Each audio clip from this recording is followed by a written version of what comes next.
Hello and welcome to episode 24 of the DX Mentor, all about 60 meters. Thank you for joining us. I'm Bill, AJAB, the DX Mentor. My guests are DX gurus that we can all learn from. I'm sorry that it's been several weeks since we had an episode drop. Work and family, as well as scheduling challenges for me and my guests, always seem to complicate things.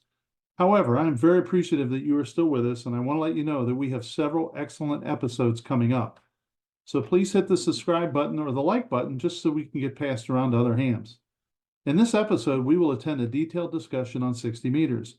My guests are Joe, W-A-G-E-X, otherwise known as the godfather of 60 meters, Mike, W0VTT, and Don, K8MFO. Before we're finished today, you will know how to build a 60-meter station. You'll know what propagation to expect, how 60 meters works, and why it's so appealing to these guys that they would spend all this time working 60 meters. So now let's tune into our gurus and find out what they're discussing. Well, good evening and welcome to this episode of the DX Mentor. I'm Bill, AJ8B, and tonight I'm excited to bring you the topic of 60 meters. I personally have never been on 60 meters, but I know several people that are passionate about it, and I've got them with us tonight. So we're looking forward to finding out about 60 meters, why 60 meters, what kind of equipment, antennas, and if I were to get something up, what could I expect to be on 60 meters? So I'm excited, and we've got the right people here tonight again, and we're going to get started. So tonight our co-host is Minnesota Mike, W0VTT. So Mike, would you introduce yourself, please? Well, good evening to everyone. I'm very happy to be here tonight. Thank you for inviting me. I've been a ham for 48 years. I am not a 60-meter guru, but two of my DX heroes are on the podcast tonight, Don and Joe. So I'm looking forward to peppering them with questions, and I hope we can all learn a lot about 60 meters tonight. Okay, and thank you for taking time to be with us. I gave you a full 2 days to check your schedule, so I kind of expected you'd be here, but I'm ready. You're ready to go. Joe, W-A-G-E-X, go ahead. Well, thanks, guys, for putting this on for us tonight. Little background on me. I passed my technician back in 1970 with 13 other people, along with my uncle who got me started at the age of 14.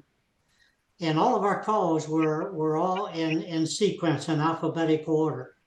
So it was sort of nice. Some of us were friends forever, and other ones we just met during the testing session. Later, I passed my general, my advanced, my extra class, and here in the last many years, I've been an ICOM equipment guy. Everything I own is ICOM. I have 2 towers plus verticals on 30, 40, 80. And I have 35 radios under all those. I have an inverted V on 40, 80, and an inverted L on 160. So next time I'll tell you more about my antenna farm. So while we're talking about that, what do you have on 60? 60 meters, I have a vertical, okay, a 43-foot vertical. Okay. Glad you mentioned that. Thank you. And we had Don, K8MFO from northeastern Ohio, I guess. Yes, I am. I live in Apple Creek, which is in the center of the largest concentration of Amish people in the world. All of my neighbors are Amish. It's a pretty good place to be a ham. At least it used to be, until everybody got solar panels, and then they've got inverters, which create all sorts of hash. It's like being in a major city. I've been licensed since 1958. I've been licensed now for 65 years. I'm originally from the Upper Peninsula of Michigan. I'm a Yooper. What is a Yooper? It's actually in a dictionary, Y-O-O-P-E-R. It's somebody from the Upper Peninsula who's of Finnish descent, and I am of Finnish descent. I've chased DX ever since I got my license, and I'm still doing it. I've got a couple of antennas that I use on 60. One is a sloping dipole, which is very effective in most directions, but it's got a soft spot too, and that's into the southeast and the south. And I use my 160 meter inverted V for those directions, then that works great. Using, we're going to talk about antennas, I'm sure. Using a 160 antenna on 60 is the same as using a 40-meter antenna on 15, which a lot of people did in their novice days and when they first got on the air. But I look forward to talking about 60. I'm a relative newcomer. Joe is a pioneer on 60. Got there on the first day, and I didn't come until 9 years later when CW was authorized. You know, we call him Marconi around the club when we're talking about 60 Yeah, meters. I thought probably you did. Yes, that's what we do. So why do I want to get on 60? I've got all these other bands. Is there something unique or appealing about it, or what makes it different? I personally think it's a refuge for people who have most of the stuff on the other bands. It's a challenge. Got to start with, even though there's no 60-meter DXCC, you got to start with your first contact. And then you get a second one in a third country, and you say, well, let's go and see. Now, Joe, we don't have 400 countries yet on 60, do we? No, I think there's Getting pretty close, are you? yes. There's 265, I think, now. Who's the EA8AK, or who's that? I'm sorry? EA8EK, does he have the top number right now? Yes. Okay. Yes. Yeah. So that's, not everybody has privileges. For example, Japan is not on 60 meters. Australia is not on 60 meters. And when you have Australia, you're eliminating like 4 or 5 other DXCC countries like Macquarie and Lord Howe and Mellish Reef. So there's not, there's most countries in Europe have come on, but the Russians are not officially on, are they, Joe? No. Except in Crimea. Yes. But no, I think it's a place where people who are looking for another challenge go. And of course, a lot of new hams go there. It's a pretty friendly place, I think. There's not any frequency squabbles or anything. I think people kind of respect each other. Okay. Mike? Okay, well, you mentioned there is no DXCC. I know the ARRL does not offer any awards for 60-meter operations. Are there any other groups who do offer a DXCC or worked all states or any type of awards for working stuff on 60? Joe would be the guy to address that. Yeah. So, Mike, because the ARRL does not recognize it, we came up several years ago saying K5YY and Dan K3ZXL in Florida and myself, we came up with an award. So we have requirements and we have our own WAS and DXCC Okay. award. And we have issued quite a few of those awards out. And we have a very, very nice certificate that Dan sends out. We all sign it and then he sends it out. So to answer your question, we do have one, but it's just sort of a local group that we acknowledge your workmanship on 60 meters.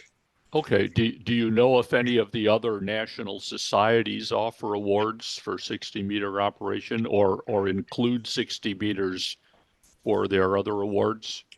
Not that I know of, but that could be possible, but I'm not aware of it. Okay. Yeah. I think one thing about, ARRL doesn't offer a DXCC, but if you work something on 60 meters, it doesn't count toward any of the awards. That's correct, yes. And I think that's kind of saying, well, you worked this station, but you really didn't. Yeah. And that doesn't really, hit with me. I think that should maybe be looked at a little bit.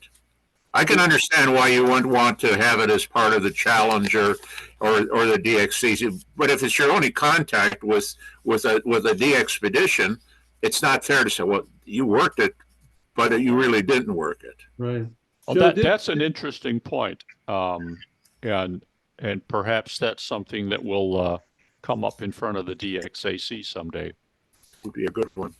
If You know, we to knew follow up someone- with Don's question or his answer to it about the challenge, I always thought that 6 meters, 60 meters, and 160 are all tough bands. And years ago now, 60 meters today is much easier than it was years ago.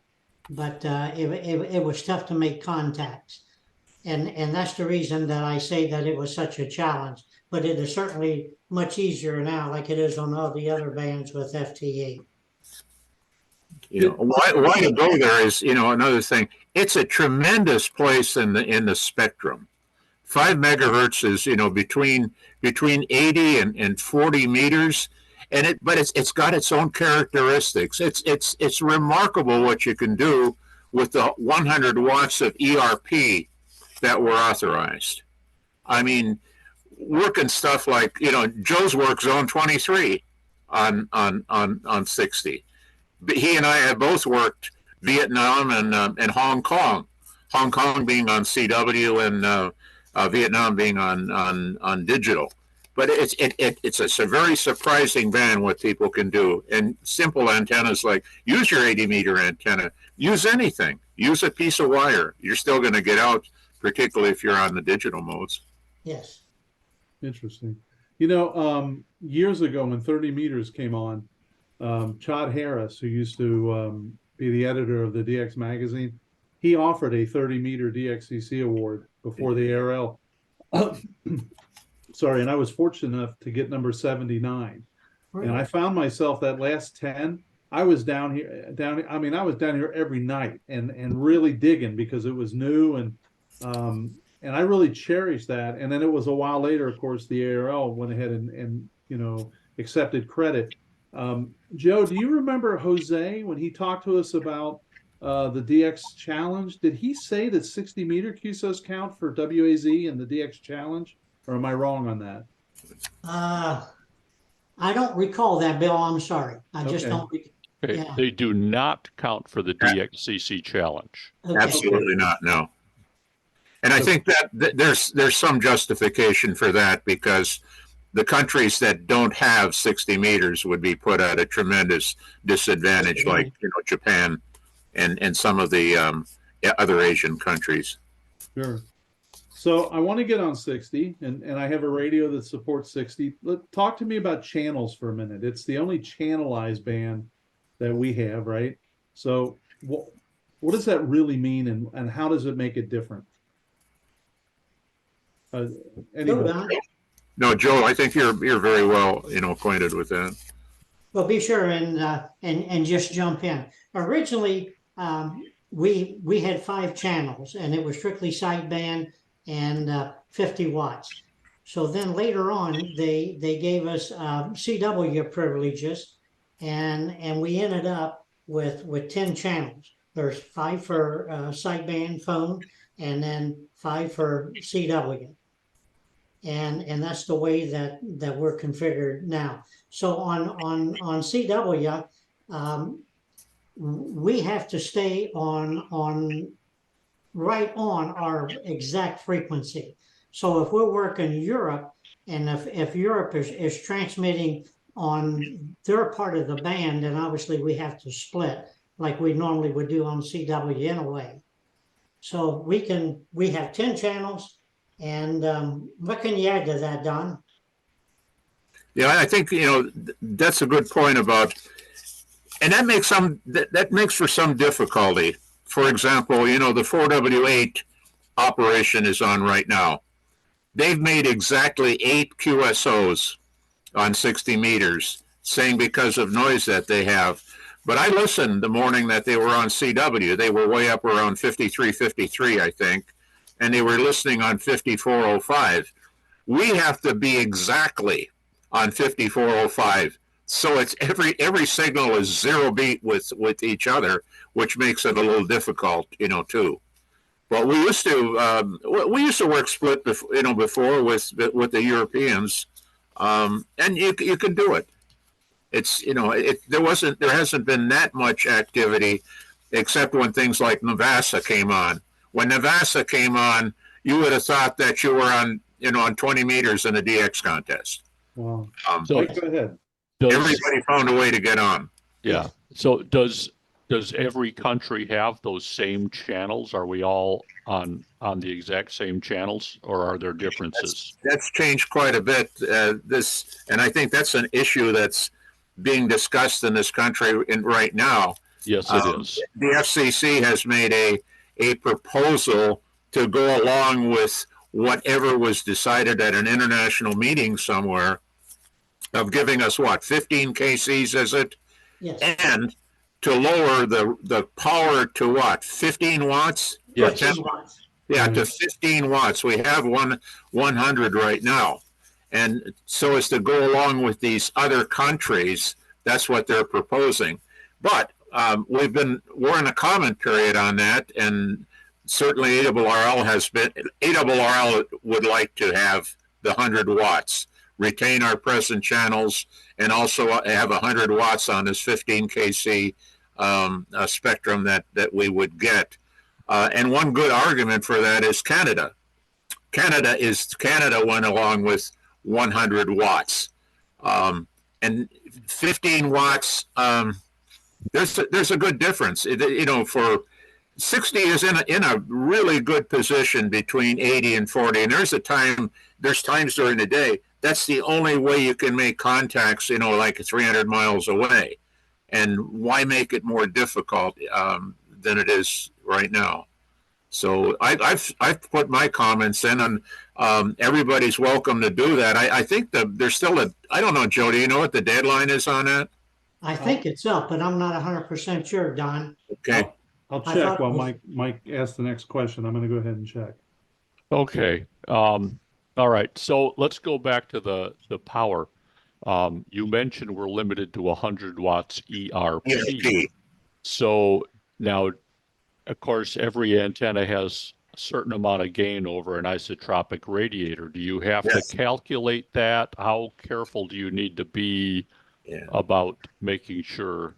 Yeah, you're supposed to calculate it. For example, if you've got a 4 square, and there are 4 squares on 60 meters, I think I heard one time that you should be running 4 watts to be within the 100 watt ERP.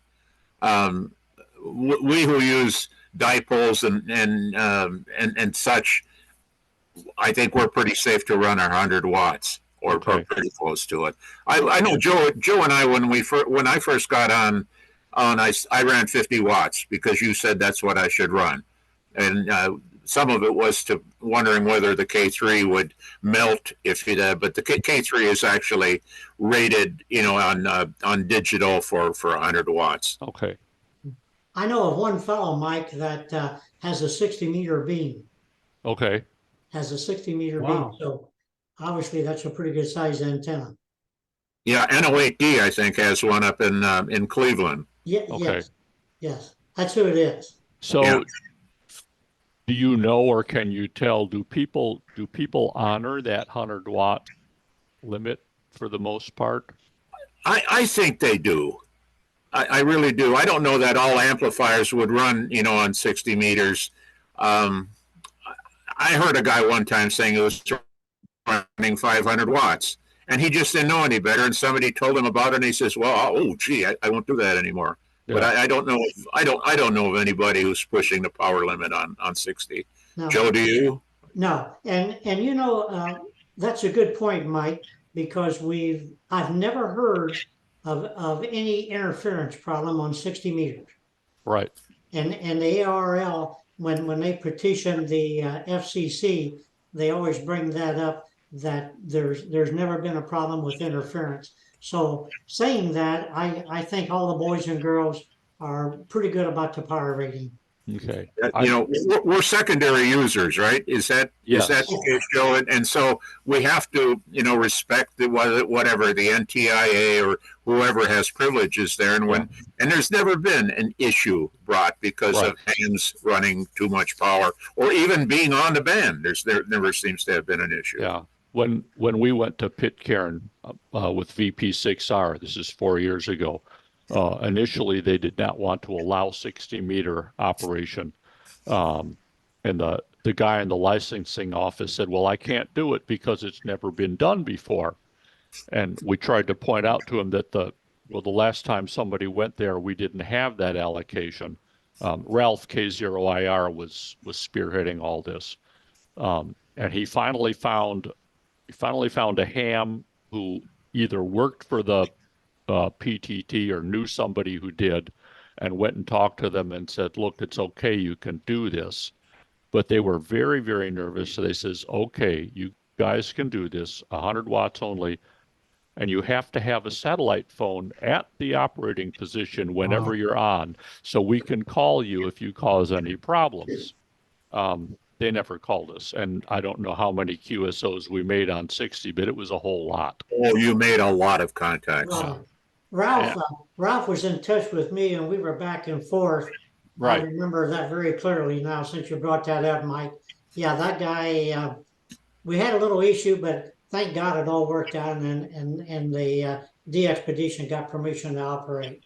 Yes, Yeah. and we But did. they made a lot of Qs, like Don was saying. I'm going to say they made 500 or 600 Qs, which is a lot on 60 meters. I can find out, actually. Oh, it was a good number. I have the logs. That can look it pilot up. was a monster when you guys were running it.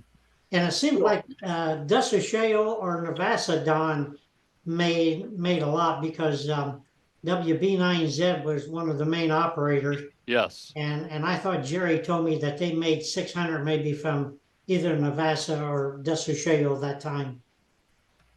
Wow. Okay. Well, the period of comment was ended yesterday. Uh-huh. Okay. Yes. And then the period for replies ends December 30th. So, and we tried through our club, the email chains and newsletters to kind of get people to reply and comment. I think quite a few did. The same thing with Twin Cities.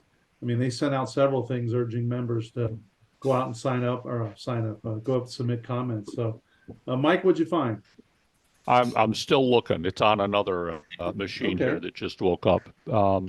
So we talked a little bit about different antennas and stuff, and you mentioned a sloper, Don. What is just a good generic antenna? Would it be the sloper? If someone called you up and said, I'd like to get on 60 meters, It was convenient for me. I think any wire, any half wave antenna, and what we're talking about, Joe, about a 100-foot half wave, is that what it is? Pretty close. Yeah. That's pretty manageable on most people's property. And that's what I would do. I would start out with just a regular old dipole. Yep. The sloper was nice for me, because I had a pulley up at an 80-foot level on my tower, and I've got it sloping into the northwest, and it's a killer into the northwest and most other directions. Is that the one I put up a couple years ago? No, I did this one all by myself. You How about You might have put a new pulley up there for me. I think you did. Okay, 888 QSOs on 60 meters. Wow. And that was just kind of one night or 2 nights, I think, Mike, right? Let's see. The first one was 23 October. The last one was 1 November. So it was a week. Oh, good. It was a week. Yeah. You know what really helps us, Mike, is a guy like Glenn Johnson, W0GJ. And he's been on a lot of major DXpeditions. He's very, very active on 60 meters. So when a guy like him goes out on the DXpedition, if he's not the leader, he will encourage the leader, hey, let me run some 60 meters. And whenever they do that, those DXpeditions have huge pileups. Wow. 888 QSOs. 888. W8GEX was QSO number 9. Oh. What took you so long? Yeah, that's great. I think we're talking about Joe being, a pioneer, and he's really well known. I think we'd be remiss if we didn't mention the fact that Joe regularly publishes a 60-meter newsletter. online, and anybody can subscribe, right, Joe? And you kind of let everybody know what's coming up in terms of DXpeditions, Yes. and that's very handy, I think.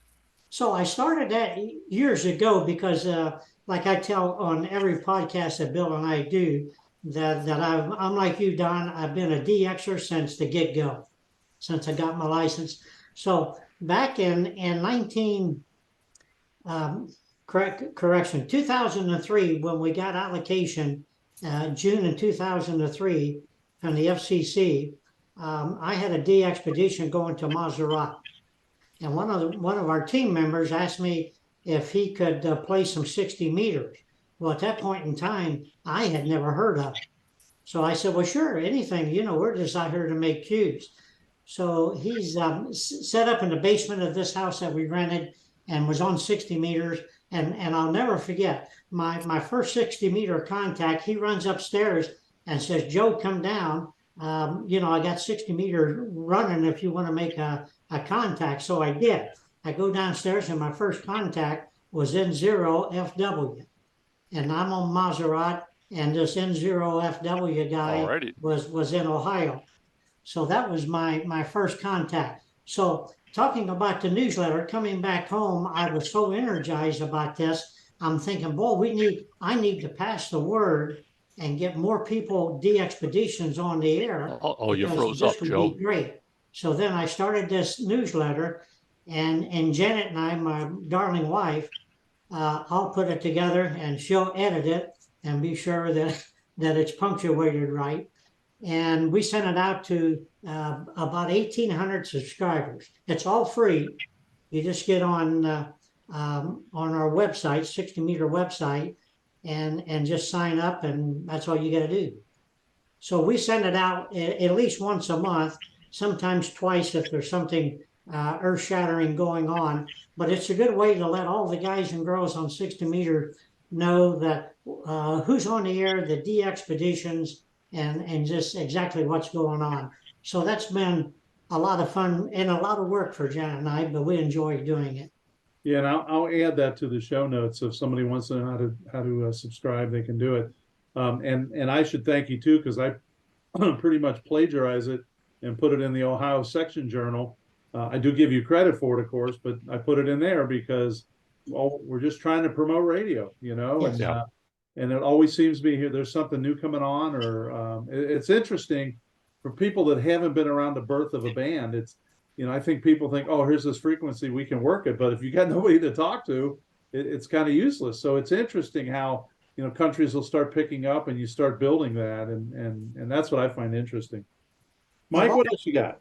Of all the DXpeditions that are out, that have been out in the last month, all of them have been on 60 meters that have got permission to be on 60. Like Don said, Australia and there's some countries, Japan and whatever, are don't have permission as yet. Yeah, in addition to Joe doing that newsletter, I think it's worth mentioning Joe is constantly writing emails to DXpeditions encouraging the use of 60 meters, and I'm sure phone calls and all too. And it all helps, Joe. It really does. Yeah, well, thank you. And it's another little part of my volunteer job, I guess, that try to hustle these DXpeditions.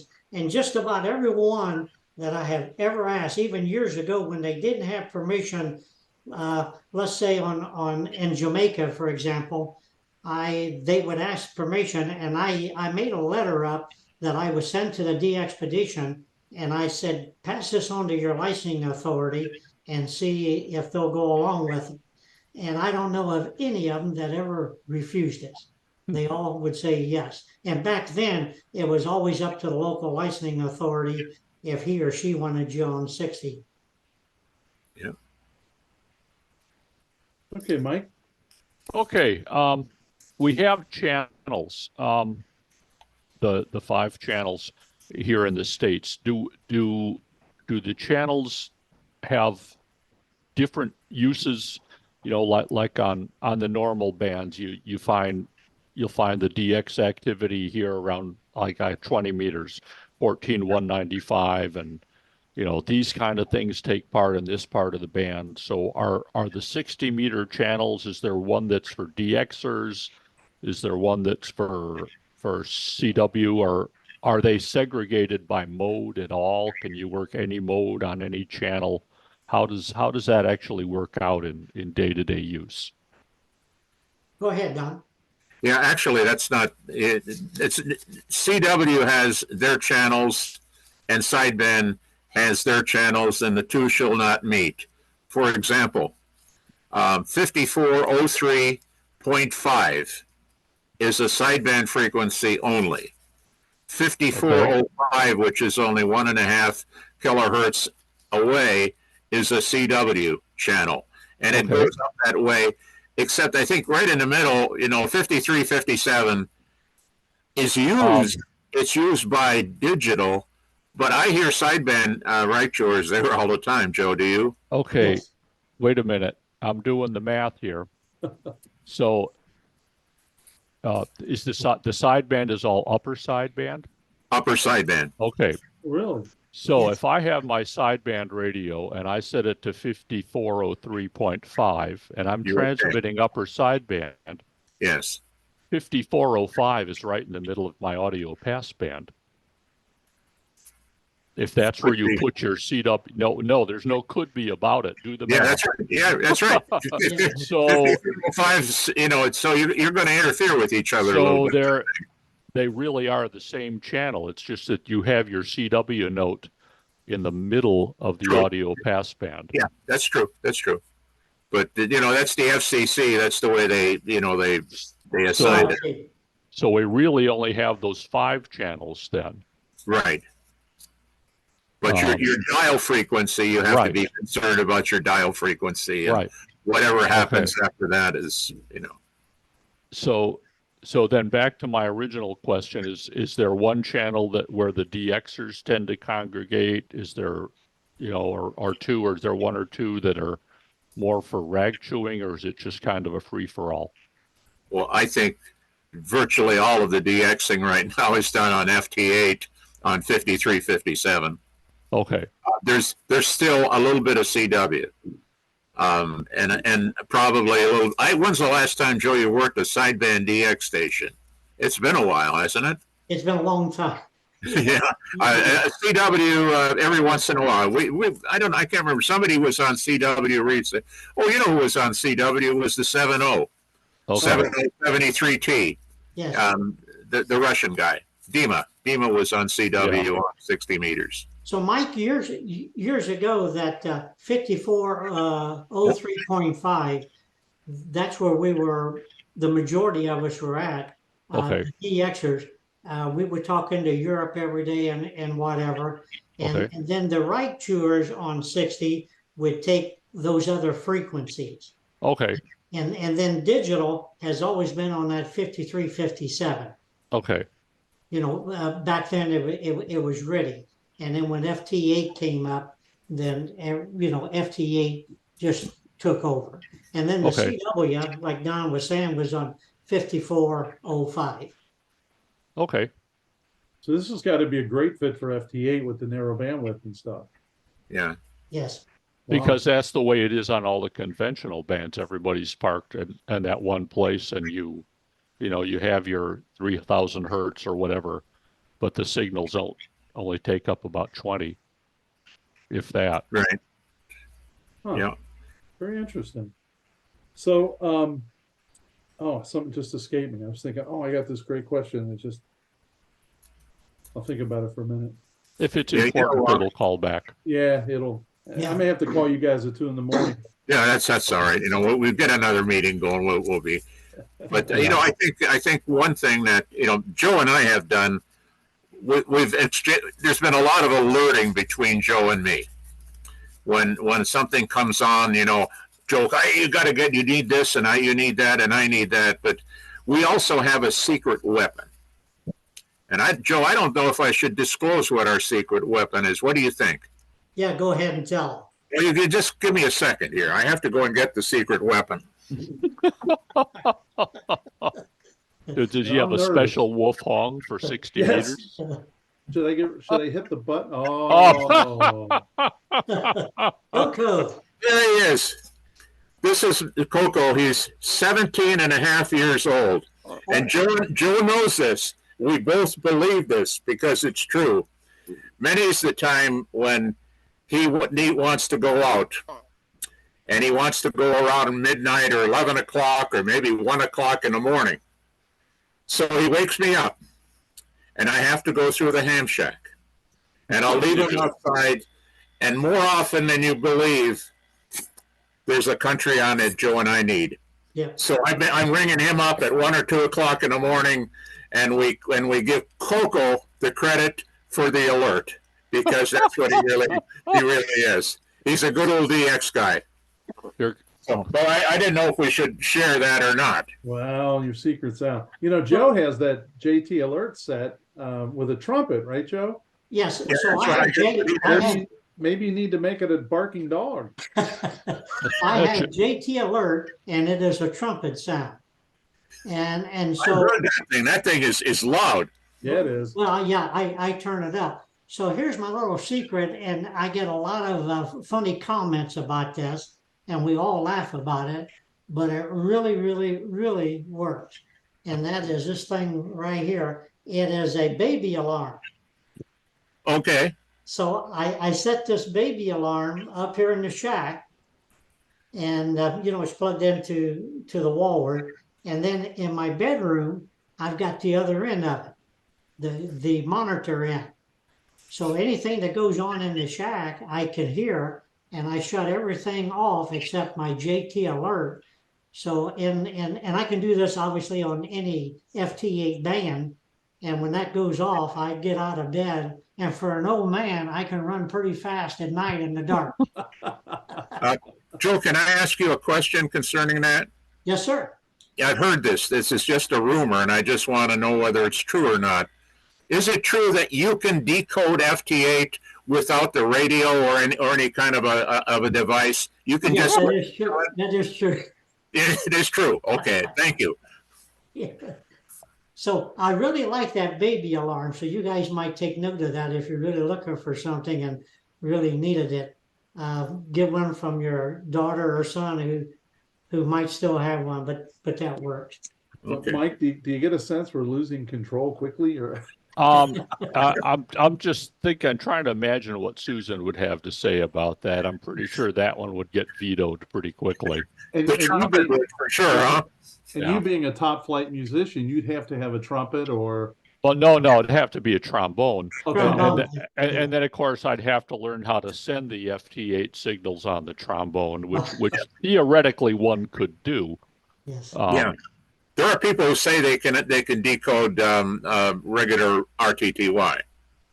I have heard people say that, and they can recognize they can't really decode it, but they can recognize certain patterns, like the call sign or the RCQ. Yeah. So, on some of our podcasts, and one that we had last night with the three of us, we was talking about wire antennas. And on 60 meters for years, I had an inverted V up 60 feet. And I worked a lot of DX with that inverted V. So then I got a 47-foot vertical that I put up, 43 foot, I'm sorry. And so I put the vertical up. I got about 40 radios on the ground, and that really, really works. And so many times on our podcast, we've always talked about the most important part of your station is the antenna. You need a good antenna, and I really believe that. And then going along with it, I've got beverages. I've got 3 up right now, one west, one at 30 degrees, and one at 90 degrees. So I use those beverages as well, if need be, on 60 meters. So you have a beverage also, don't you, Don? Yes, I do. I've got a DX Engineering four direction beverage system, and it helps. Beverage helps anywhere if you've got noise. It really does. Yes. But you really don't need to go big time to start. I mean, I called Joe and 2015, I think it was, and I was razzing him about him being on digital. He says, "Why don't you try it? At least listen to it." So I installed a program, and I listened, and there's a station calling CQ from Antarctica. Well, I couldn't resist. What do I use for an antenna? So I just hit the 80-meter antenna on the antenna switch, and he came back to me. Yeah. Cool. And I thought that digital wasn't so bad anymore. And I've been there ever since. But CW, I'll still be on CW. That's my game, and it always will be. It's an amazing little band, and I always thought 60 meters was like drinking beer. You have to have a taste for it. You know, some people like me and Don, we absolutely love a good beer, and then there's other people that turn their noses up to it. But 60 meters, you really need to have that taste for it. Yeah, So, I think so. It's a challenge. I don't know. I think it's very civilized. I like going there. And, you know, Okay. yeah, so how long, so 60's been around for how long now? 2003 for SSB, and then when was it? When did it go to CW? 2003 is when we started, and 2012. I worked W9VNE 1 minute after the bell went on for CW. did you really? Oh, so it's been around basically 2 solar cycles, right? Yeah. Yes. How is it affected by the solar cycle? Is it kind of somewhere I don't between think it 40 is. and 80? I think it's pretty doggone consistent. It's seasonal. You know, you're going to do very well at the March and September, you know, equinoxes, and wintertime is going to be, you know, you're going to have different things that are happening in the summer. You're somewhat affected by noise, you know, summertime noise, but it's not that bad. I don't think it's not like 80 or 160. It's still pretty quiet. Correct. Interesting. So what advice would you guys have? If I, you know, I'm sitting here and I'm thinking, boy, I could get something up for 60. I mean, overall, I'm not talking about just an antenna or But we don't like procedure, QRM, so I'd say maybe why don't you get a 5-watt rig and maybe put an 8-foot piece of wire, you know, inside your house. No, actually, all right. actually, just use what you've got. If you got an 80-meter or a 160-meter antenna, use it. If you've got if you've got something you can use a ladder line on, great. You should going to 100 feet is ideal, 100 feet or more. But I think a low wire, you could have all sorts of fun and work all sorts of DX. Oh, gee, yeah. Yeah. And I know Mike likes ladder line, so Yes, he does. And my 80-meter antenna tunes up very well on 60. Yeah, I would imagine. Really? I have to try my one. I've got a 160 meter helically wound vertical, and I wonder how Oh, that it'll work fine. Okay. Yeah. You know, it's a wavelength and a half.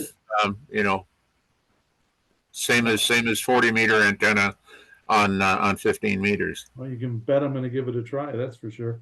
I think you'll enjoy it. Okay. Anything we forgot? Any of the three of you? Something that we should have had on our list, or Well, I think another selling point I didn't think of, Joe? I think anybody that excuse me, that has an interest in 60 meters, all the new radios for the last 5-8 years all have 60 meters in them. And you have to be on frequency or the radios won't transmit. So they're very sensitive, or at least my 7610. But if you have a good radio, and then all you need, like Don was just saying, is an antenna, put up a dipole. They're simple. Get it up as high as you can get it. If you can't get it 80 feet in the air, then put it 30 feet. And you'll just have a lot of fun. So you don't really need a lot of big, expensive antennas and towers for 60 meters, I don't think. Okay. Mike? Yeah, an antenna you have up in the air is better than one you don't. So, you know, when you're starting out, you put up you use whatever you have available. Exactly. I had one more question about Please. modes. Is it we're allowed sideband CW, and is it any digital mode we're allowed, or what is actually used? You mentioned that most of the DXing now is on digimodes, but what modes do people use on 60, and what are they used for? How do they use them? I mean, I'm only aware of I'm only aware of JT65 having been used to start with, and now FT8. I don't know, Joe, if any FT4 is ever used, or any other of those QO10s or whatever they are. But no, I think it started with JT65 and it evolved to FT8 because it's faster. okay. And FT4 might work very well, but it's a kind of a relaxed band. And what the heck's what's 13 seconds? I mean, Yeah. It's just like all the other bands, Mike. It just seems Okay. like all the guys and girls are on FT8. Okay. And yeah, right now, if you would tune on there, you probably would be decoding every time 15, 20 stations. Okay. Yeah. And then And is they is would there be, is and they there would still be from- any sideband or CW activity? a little. Oh, just a little. Okay. a little. Yes. Like the other bands. Exactly. That's right. Yeah, very Yeah. true. Except in the Yeah. contest over the weekend, you never would have known that there was any shortage of CW. It was. Oh, So It let was. me tell you a good little story about that real quick. I'm in the Bahamas. C6ADX is my call down there, and I'm just running, and I lost my laptop, so I'm dead as far as FT8 is concerned. So I'm running a 7300. So I had my headset, so I plugged it in, and I went to different bands, and I had 5 days to go before our return flight. And in those 5 days, I made 15 contacts. That's all I made. Wow. And on FT8, I was just knocking them off just one right after another. So it just shows you how, or it showed me how much that FT8 has really, really taken off. There will always be somebody on sideband and always be somebody on CW, but unfortunately, not like it used to be. That's right. And so we just, all of us old timers just need to realize that that's just a fact of life today. Yeah, that's right. That's right. Yeah. I think the digital modes have brought a lot of people back into ham radio. People in HOAs and apartments now can get on and make QSOs. I work people on FT8 that I haven't worked since 1991 on CW and never heard them, for many years. And now they're back in again. So I think it's a transition period, certainly for ham radio. Yes. The other thing I'm surprised that I'm the N letter sorter for the 8th Area Bureau. And I think you're a sorter, right? I'm a G letter. I'm the G letter guy. Yeah, and are you shocked at how many FT8 cards come through the bureau? Absolutely. You look at them. Wow. That's what it is. Yes. And again, you're seeing new calls all the time, and that are getting cards. And some of those people have been licensed for quite a while, and you realize they haven't gotten bureau cards before. Why is it now? It's because they can make QSOs on FT8. That's right. Yeah. And the other thing you always look at, and if you look the last 5 or 8 years, the rigs that have come out, the 7300, the Yaesus, and that, they aren't going to make equipment for an inactive ham population. So, the other thing, when you see these people on the air doing these things, I think it's terrific. So I know not everyone agrees, but we had a chance. Joe and I were at Sedco 2 years ago, and there was a gentleman who was espousing his CW skills, and he would never, ever sit behind a keyboard to work somebody. And I said, so Bouvet's coming up, and if on the way there that whole thing of equipment falls in the ocean and the only thing they can work is FT8, are you not going to work them? I couldn't get him to answer me. He simply argued about how that was not even a practical thought that was going to happen. So in that argument, he gave me his answer, right? So Yeah. Very true. Very Well, true. listen, I appreciate getting together. This was a lot of fun, and Yeah. I've got to get my the 160 antenna loaded up. It never occurred to me to use that, and of course I work with Joe enough pretty much every week. You know, we get started, and he'll say, "What's on the agenda tonight?" And are you on 60 yet? And I can't get. So this will be one less thing for us to disagree about. I'll have to try that on the air. So Yeah. y'all have certainly done that. I for me. enjoyed listening to all of you guys and discussing the band. It's a very interesting band and very interesting topic. Thanks for having me. I'm pleased to have been here. Yeah, Yeah, Mike and Bill, thanks very much for having us and putting this on tonight.